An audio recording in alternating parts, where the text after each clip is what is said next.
ಈ ಕಾರ್ಯಕ್ರಮವು ಪ್ರಾರ್ಥನೆ, ಧ್ವಜಾರೋಹಣ, ಗೌರವಾನ್ವಿತರಿಗೆ ಸನ್ಮಾನ, ಭಾಷಣ, ಸಾಂಸ್ಕೃತಿಕ ಕಾರ್ಯಕ್ರಮವನ್ನು ಒಳಗೊಂಡಿರಬೇಕು. ನಾನ್ ರೆಡಿ. ರೆಡಿ ಆಗ್ಬಿಟ್ರು ಸ್ಕೂಲ್ ಡೇ ಮಾಡಕ್ಕೆ. ಹೇ ಹುಡುಗಿ, ಸ್ಟೇಜ್ ಮೇಲೆ ಏನ್ ಕುಣಿತೀಯಾ? ಭಾಷೆ ಮೇಲೆ ನಿಗಾ ಇರ್ಲಿ. ಏನದು ಸ್ಕೂಲ್ ಡೇ? ಏನದು ಕುಣಿಯೋದು? ಬನ್ನಿ, ನಿಮ್ಮಿಬ್ಬರನ್ನು ಸೇರಿಸಿ ಸ್ಕೂಲ್ ಡೇ ನಲ್ಲಿ ಕುಣಿಸ್ತೀನಿ ಅಂತ ಹಾಡ್ಲಾ? ಓಲ್ಡ್ ಸಾಂಗ್ಸ್ ಎಲ್ಲ ಬೇಡ, ಟ್ರೆಂಡಿಂಗ್ ಸಾಂಗ್ಸ್ ಇರೋಣ. ಏನಾದ್ರೂ ಮಾಡ್ಕೊಳ್ಳಿ.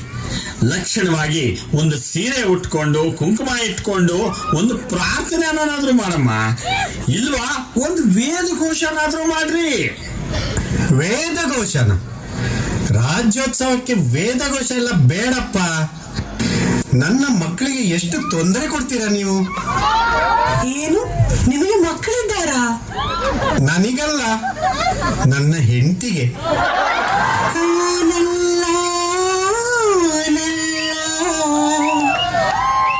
ನನ್ನ ಅವಳ ನಡುವೆ ಏನಿಲ್ಲ, ಏನೇನಿಲ್ಲ.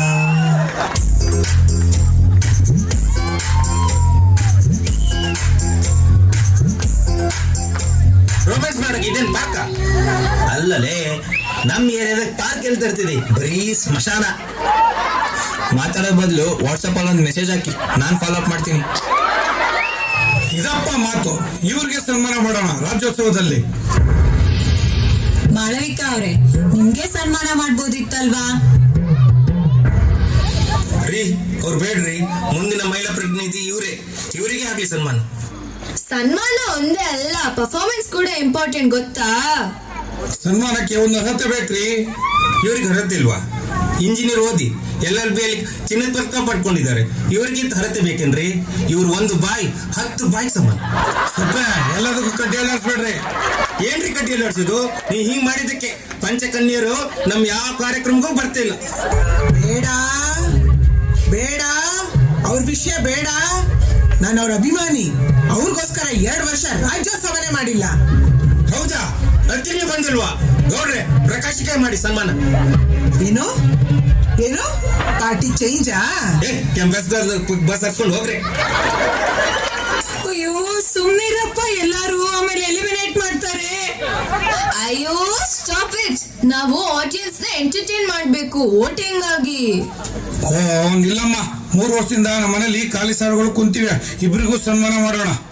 ಒಂದು ಹಾರ ಇದ್ರೆ ಕೊಡಿ, ನಾನು ಅಪರ್ಣೆಗೆ ಹಾಕ್ತೀನಿ. ಎಲ್ಲಾರು ಬನ್ನಿ, ಪ್ರಾಕ್ಟೀಸ್ ಮಾಡೋಣ. ನಾನೊಂದು ಪ್ರಾಪರ್ಟಿ ಎತ್ಕೊಳ್ತೀನಿ. ಇಷ್ಟು ಮುಂದೆ ಬಿಡ ತ್ರಿಶೂಲನ. ಅಯ್ಯಯ್ಯೋ,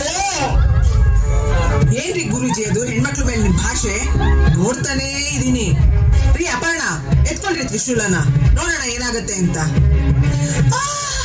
ಅಯ್ಯೋ ಅಯ್ಯೋ ಅಪರ್ಣ, ಏನಾಯ್ತು? ಅಪರ್ಣ, ಅದು ದೇವ್ರದ್ದು ಗೊತ್ತಲ್ಲ. ಆ ತಾಯಿ ನಿಮ್ಮನ್ನ ಸುಮ್ಮನೆ ಬಿಡೋದಿಲ್ಲ. ನನ್ನ ತ್ರಿಶೂಲಕ್ಕೆ ಅವಮಾನ ಮಾಡ್ತೀರಾ? ಮಾಳವಿಕಾ ಅವರೇ, ಇದು ಅತಿ ಆಯ್ತು. ಒಬ್ಬ ವ್ಯಕ್ತಿ ಎಮೋಷನ್ ಜೊತೆ ಆಟ ಆಡ್ತೀರಾ ನೀವು? ರೀ, ನೀವು ಮಾಡೋ ಕೆಲಸ ನೆಟ್ ಮಾಡ್ರಿ, ಎಲ್ಲ ಸರಿ ಇರತ್ತೆ. ಆಯ್ತು, ಈಗ ಯಾರಿಗೂ ಜಗಳ ಬೇಡ. ಆಗ್ಲೇ ಹೇಳಿದ್ನಲ್ಲ, ಇಬ್ರಿಗೂ ಸನ್ಮಾನ ಮಾಡೋಣ ಅಂತ. ಇಬ್ರು ಕನ್ನಡದ ಬಗ್ಗೆ 2 ನಿಮಿಷ ಮಾತಾಡ್ಲಿ. ಟೈಮ್ ಎಲ್ಲ ಇಲ್ಲ. ಜಾಸ್ತಿ ಕುಣಿಯೋದು ಗಿಣಿಯೋದೆಲ್ಲ ಬೇಡ. ಏನ್ರಿ ಅದು ಕುಣಿಯೋದು ಗಿಣಿಯೋದು ಅಂತ? ಅಯ್ಯೋ ತಾಯಿ, ಬಿಡಮ್ಮ ಸಾಕು.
ನಾವು ಯುವಕರು ಹೋರಾಟದಲ್ಲಿ ಎತ್ತಿದ ಕೈ.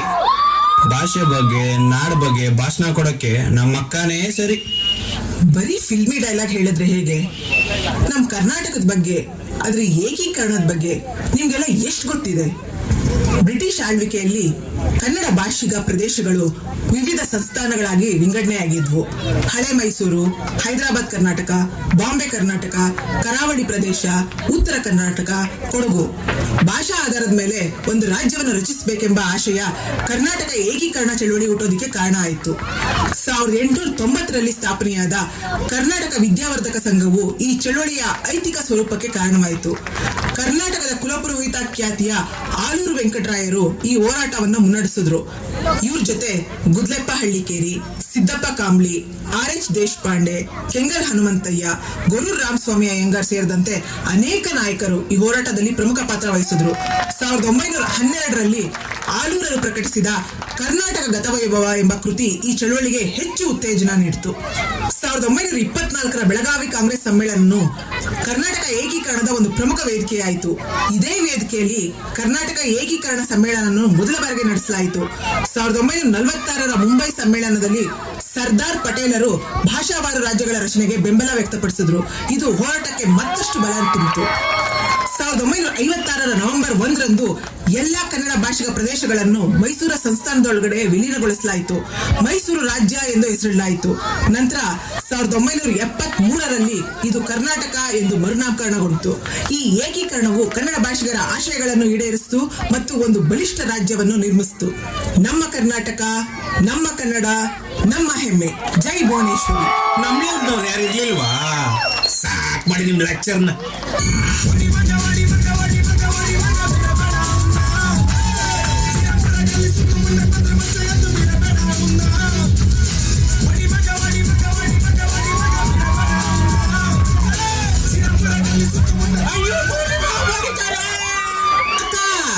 ಎಲ್ಲ ತಮಾಷೆ ತಮಾಷೆ. ಸಮಯ ಮುಗಿದಿದೆ. ನಿಮ್ಮ ಟಾಸ್ಕ್ ಅಂತ್ಯವಾಗಿದೆ. ಸ್ಪರ್ಧಿಗಳು ಪಾತ್ರದಲ್ಲಿ ಇರದೆ ನಿರಂತರವಾಗಿ ಪಾತ್ರದಿಂದ ಹೊರಬಂದು ವೈಯಕ್ತಿಕ ಜಗಳ ಮಾಡಿದುದರಿಂದ ಅಂಕಗಳನ್ನು ಕಡಿತಗೊಳಿಸಲಾಗಿದೆ. ಇಂದಿನಿಂದ ಹಾಲು, ಮೊಸರು, ಸಕ್ಕರೆ, ಟೀ ಹಾಗೂ ಕಾಫಿ ಪುಡಿಗಳು ಬಿಗ್ ಲಾಸ್ ಮನೆಗೆ ಬರುವುದಿಲ್ಲ. ಜಗಳಕ್ಕೆ ಕಾರಣರಾಗಿ ಒಂದು ಚೂರು ಜಗಳದಲ್ಲಿ ಭಾಗವಹಿಸದೇ ಇರುವ ರೂಪವಾಣಿ ಶ್ರೀ ಅವರನ್ನು ಬಿಗ್ ಲಾಸ್ ಈ ಕೂಡಲೇ ಎಲಿಮಿನೇಟ್ ಮಾಡಿದ್ದಾರೆ. ರೂಪವಾಣಿ ಶ್ರೀ ಅವರು ಈ ಕೂಡಲೇ ಮನೆಯಿಂದ ಹೊರಬರಬೇಕಾಗಿ ಬಿಗ್ ಲಾಸ್ ಆದೇಶಿಸುತ್ತಿದ್ದಾರೆ. ಅಯ್ಯೋ ಬಿಗ್ ಬಾಸ್, ನನ್ನೇ ಫಸ್ಟ್ ಎಲಿಮಿನೇಟ್ ಮಾಡ್ಬಿಟ್ರ ನೀವು. ಕೊನೆಗೂ ನಾನೇ ಫಸ್ಟ್ ಎಲಿಮಿನೇಟ್ ಆಗೋದ್ನಾ?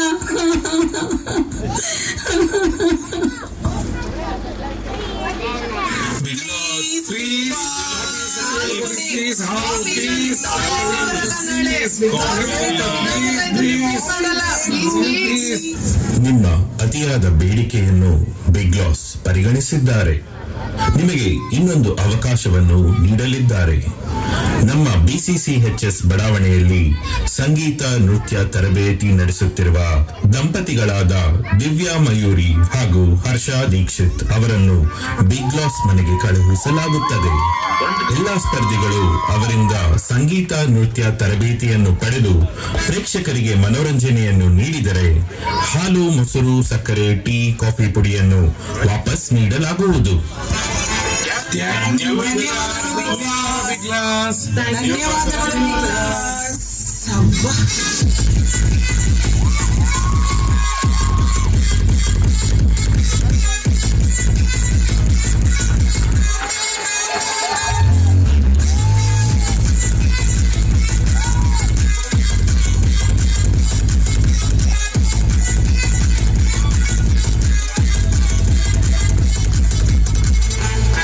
ರೂಪಾ ಅವ್ರೆ, ಎಲಿಮಿನೇಟ್ ಆದ್ರಿ ಅಂತ ಬೇಜಾರ್ ಮಾಡ್ಕೋಬೇಡಿ. ಸ್ವರಚಿತೆಯಿಂದ ಸರ್ಟಿಫಿಕೇಟ್ ಅಂತೂ ಸಿಗುತ್ತಲ್ಲ. ಇಲ್ಲಿರೋರ್ಗೆ ಎಲ್ಲರಿಗೂ ಸರ್ಟಿಫಿಕೇಟ್ ಸಿಗುತ್ತೆ ನಮ್ ಕಡೆಯಿಂದ. ಬನ್ನಿ ಮೇಡಮ್, ಬನ್ನಿ ಸರ್. ಬನ್ನಿ ಸರ್, ಬನ್ನಿ. ಮೇಡಮ್, ನಮ್ ಶೋ ಟಾಪ್ ಆಗ್ಬೇಕು.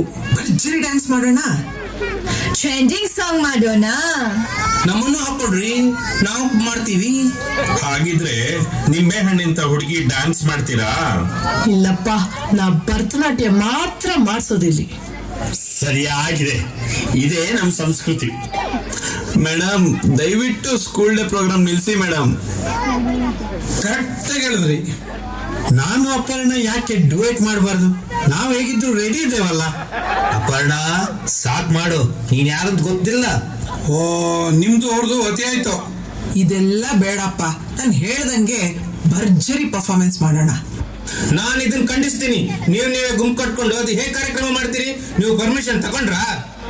ಅಯ್ಯೋ ನಿಲ್ಸಿ ಪ್ಲೀಸ್, ಮತ್ತೆ ರೇಷನ್ ಹೋಗುತ್ತೆ. ಶೆಟ್ರೆ, ದುಪ್ಪಟ್ಟ ಹಾಕೊಳ್ರಿ, ನಾನ್ ಹೇಳ್ಕೊಡ್ತೀನಿ ಡ್ಯಾನ್ಸ್. ಇವ್ರು ಹೇಳ್ಕೊಡ್ಲಿಲ್ಲ ಅಂದ್ರೆ ರಮೇಶ್, ಪ್ರಶಾಂತ್, ಕಿರಣ್ ಎಲ್ಲ ಬ್ಯಾಕ್ ಸ್ಟೇಜ್ ಡ್ಯಾನ್ಸರ್ಸ್ ಆಗಿ.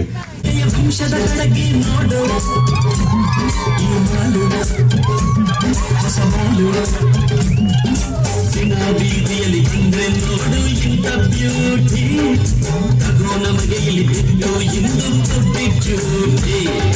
ದಿನ ಬೀದಿಯಲ್ಲಿ ಬಂದ್ರೆ ಭೂತಾನ ಪಿಶಾಚಿನ ಗುರುಜಿ ಗುಟ್ಟು ರಟ್ಟು ಮಾಡಿದರೆ ರಕ್ತ ಕಾಯಬೇಕಾಗುತ್ತದೆ. ಎಚ್ಚರಿಕೆ.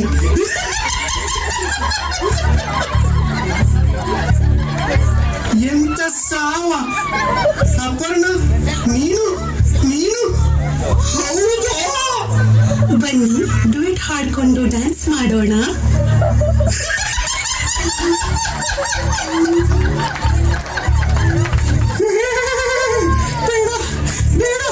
ಅಲ್ಲೇ ಇರು. ಈ ನಿಂಬೆ ಹಣ್ಣಿನಂತ ಹುಡುಗಿ ಬಂತು ನೋಡು.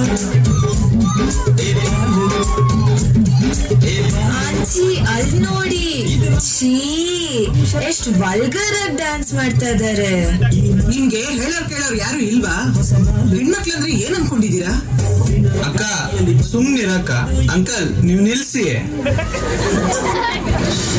ಈ ಜಗಳ ನಿಲ್ಲೋ ಹಾಗೆ ಕಾಣ್ತಿಲ್ಲ. ಶನಿವಾರದ ಸಂಜೆಯಲ್ಲಿ ಇತ್ಯರ್ಥವಾಗಬೇಕು. ಸಂದೀಪ್ ಸರ್ ಬರಲೇಬೇಕಾಗಿದೆ. ನಮಸ್ಕಾರ. ಶನಿವಾರದ ಕಿಚ್ಚನ ಪಂಚಾಯತಿಗೆ ನಿಮ್ಮೆಲ್ಲರಿಗೂ ಸ್ವಾಗತ. ಅಭಿಮಾನಿ ದೇವರುಗಳಿಗೂ ಸ್ವಾಗತ. ಮೂಲೆಗಳು ಮುರಿದಾಗ ಜೋಡಿಸೋದು ಎಷ್ಟು ಮುಖ್ಯನೋ ಹಾಗೆ ಮನಸ್ಸುಗಳು ಮುರಿದಾಗ ಅದನ್ನು ಜೋಡಿಸೋದು ಮುಖ್ಯ. ಬನ್ನಿ ಹಾಗಾದ್ರೆ ಮನೆಯವರ ಜೊತೆ ಮಾತಾಡೋಣ. ಹೇಗಿತ್ತು ಬಿಗ್ ಗ್ಲಾಸ್ ಮನೆಯ ಅನುಭವ? ನಮ್ಮೆಲ್ರಿಗೂ ಸಖತ್ ಮಜಾ ಬಂತಪ್ಪ, ಸಖತ್ತಾಗಿತ್ತು. ಸಂದೀಪ್ ಸರ್, ಇವ್ರ ಡ್ಯಾನ್ಸ್ ಅಂತೂ ಸೂಪರ್ ಆಗಿತ್ತು. ಹೌದು, ಸೂಪರ್ ಆಗಿತ್ತು.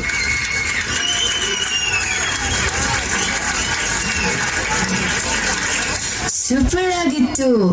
ಇವಿ ನಿಮ್ಮನ್ನ ನೋಡಿದ್ರೆ ಒಂದ್ ಮಾತು ಹೇಳಲೇಬೇಕು ರೀ. ಇಡೀ ಶೋಗೆ ನೀವೊಂದು ದಂತದ ಗೊಂಬೆ ರೀ. Thank you Sandeep sir. Prashanth ಅವರೇ, ಎಷ್ಟೊಂದು ಬೋಟಿ ತಿಂತೀರಾ? ಬೇಕ್ರಿ ಅವನು ಪಕ್ಕದಲ್ಲಿ ಇನ್ನೊಂದು ಬಿಲ್ಡಿಂಗ್ ಅನ್ನೇ ತಗೊಂಡ. ಅಪರ್ಣ ಅವರೇ, ಡ್ಯಾನ್ಸ್ ಮಾಡ್ಬೇಕಾ ಅವ್ರ ಜೊತೆ? ಸರಿ, ಯಾಕೆ ಏನಾಯ್ತು? ನಡುತ್ತಾ ಇದ್ದೀರಾ? ಇನ್ನೊಂದು ಟ್ವಿಸ್ಟ್ ಹೇಳ ತಮಿಳ್ನಾಡೋರೆ, ಅಪರ್ಣ ಅಣ್ಣನೂ ಇಲ್ಲೇ ಇದ್ದಾರೆ. ಅಣ್ಣ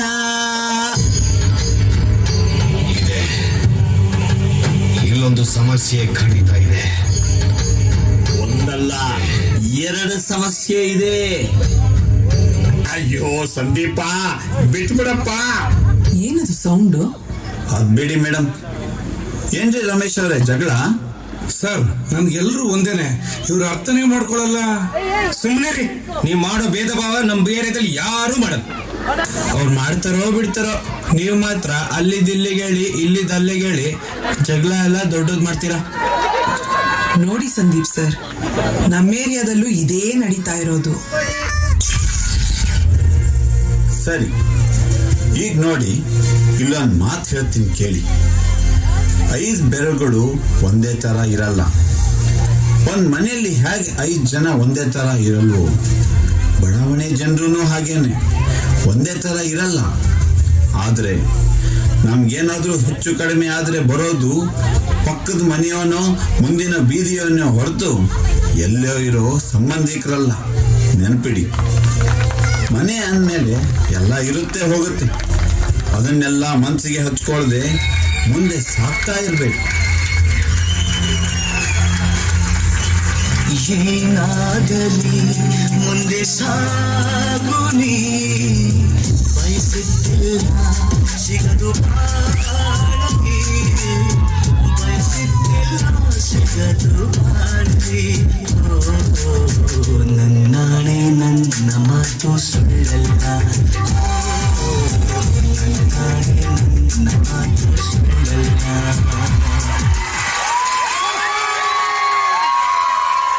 ಕಲರವ್ವ ಕಾರ್ಯಕ್ರಮ ಎಲ್ಲರೂ ಸೇರ್ಕೊಂಡು ಎಷ್ಟು ವಿಜೃಂಭಣೆಯಿಂದ ಆಚರಿಸ್ತಾ ಇದ್ದೀರಾ ಅಂದ್ರೆ ಈ ಒಗ್ಗಟ್ಟಿಗೆ ಕಿಚ್ಚನ ಕಡೆಯಿಂದ ಬರಲಿ ಒಂದು ಜೋರಾದ ಚಪ್ಪಾಳೆ.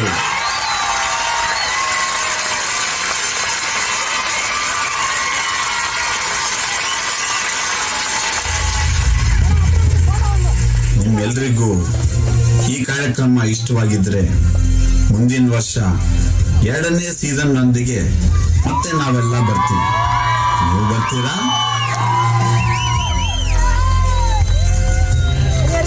Smile.